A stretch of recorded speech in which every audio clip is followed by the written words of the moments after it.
ดุกดุกไอ้ไรเช็ดก้อยจู้ไอ้กินคนสินวันดงปลาบ้านยายไปเอาวันที่แขกเป็นคนรู้จักกันเนาะยายอยู่ดงปลาไปเติมดูค่าการค่ากับเก็กมิ้งฮะ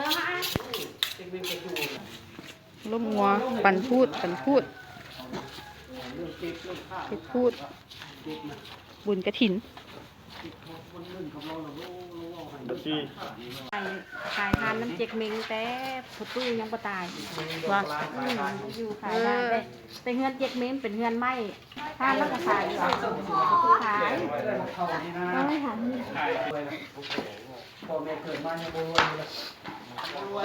ทีมงาน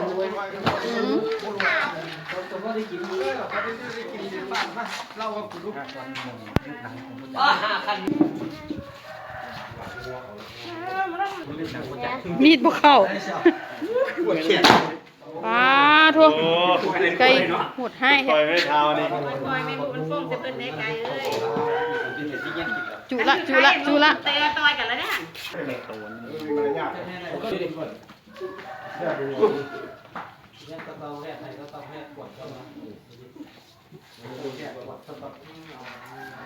ขี่โพนโซนอยู่อิ่มงัวที่บอกหมอนี่ขี่โพนอลีหูไปอีกสิแล้วเรียบร้อยตัวสมบูรณ์กินอะไรเด็กกินอะไรเนี่ยบุกมาใช่ไม่ได้คือมาซ่อนกันหลาย จู้อ่ะจานแล้วสิงไหนว่าเสียว่าแพ้มากินเนี่ยบ่ทันแล้วเอามาให้นกเคยได้ไหมเอามาซ่อนม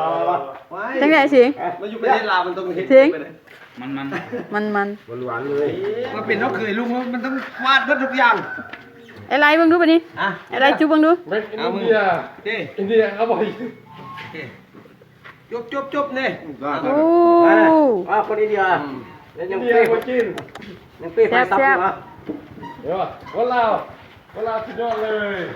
คนลาวสุดยอดเลย อินเดียไปกินจู้ก้อนเผาอ่ะ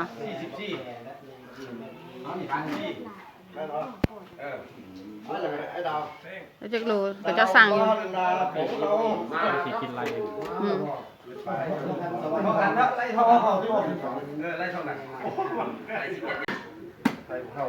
นั่นน่ะกลัวอีกตับแล้วป่ะซอยตับแล้วป่ะซอยตับแล้วไม่กินตับ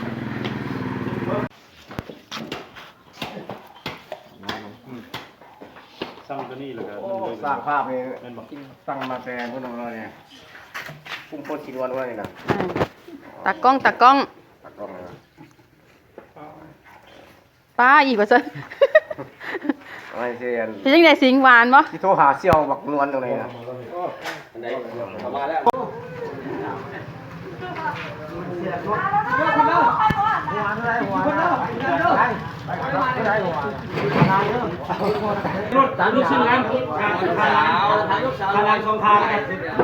เอา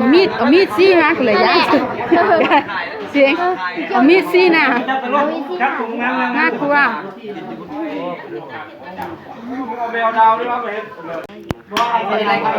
พูด500,000เด้อมื้อนี้บ่พอขายมื้อนี้บุญกฐินบุญบ้านติง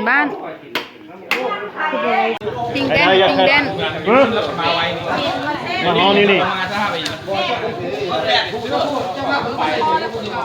แปดพูด8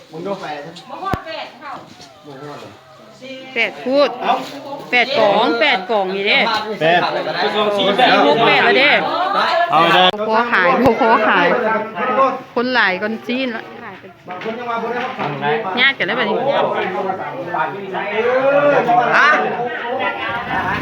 เฮ็ดเก้าพูดกับเฮ็ดได้ไหมมันบ่พอเฮ็ดเก้าพูดซะคนบ่พอน่ะไปนี่เดี๋ยวนัดกันไปได้เอานะใครหำปั่นลูกกินแบบนี้กินเลยมันจะยังมาสู่อ่ะโอ้ยกินเลยปลาซิมแบบดิบๆยังบ่ย่านเนาะนี่บุญนั่งนี่เอาเบนมันมานี่ พร้อม ครับมาได้มาให้ ทำมาจะแม่ กินน้ำ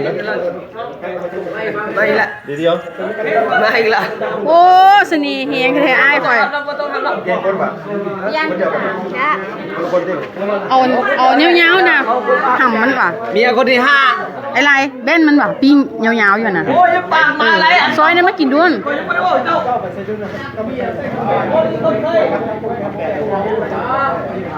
น่ากินอย่างมันอืม บ้านนี้ขอยใหญ่ไม่ดีเด้อแต่ละพันเด้อแต่พันเด้อย ายเลยเนาะยายแปดแล้วฮะ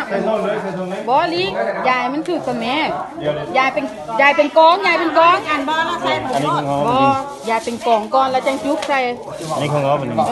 ายเป็นกองแล้วว่ามันสีหลงข้างในแบบนี้โอ้โห นั่นไม่ได้อยู่บนเจ้านะครับตัวไหนผมมาตั้งใกล้ๆเจ้าไปแล้ว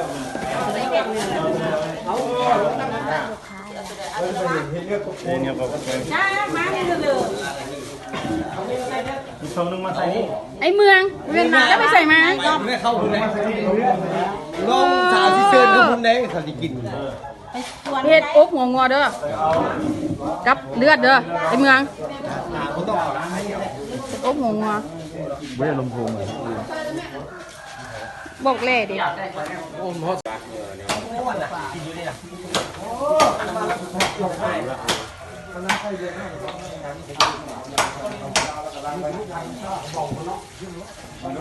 ไอ้เขาเรียก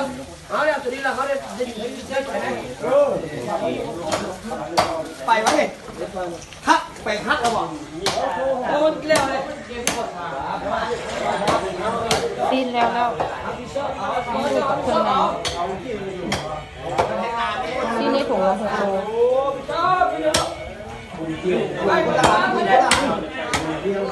ตายเลยเพียง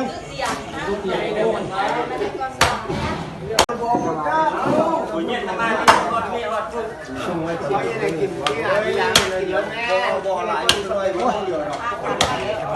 ไร เอาเงินแล้วก็ไม่เห็นกันเลยไม่เห็นกินอ๋อไรเอาบ่พูด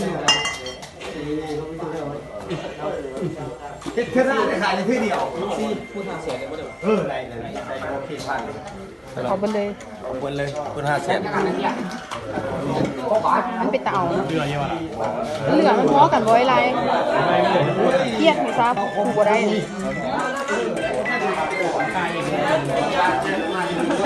เอามาไข่จนหัวโมเมนละแ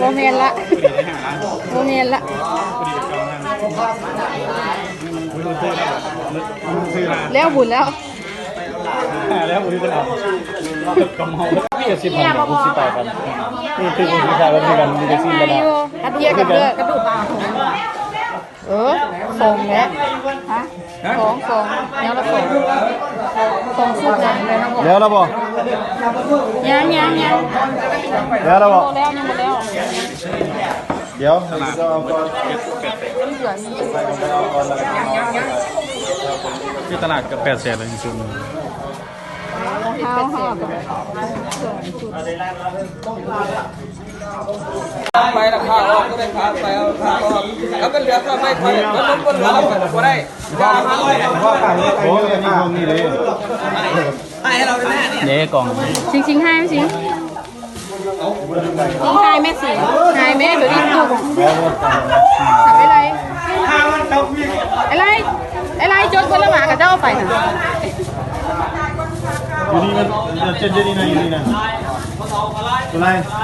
อยู่นี่มี7 เดือนอยู่นี่นะ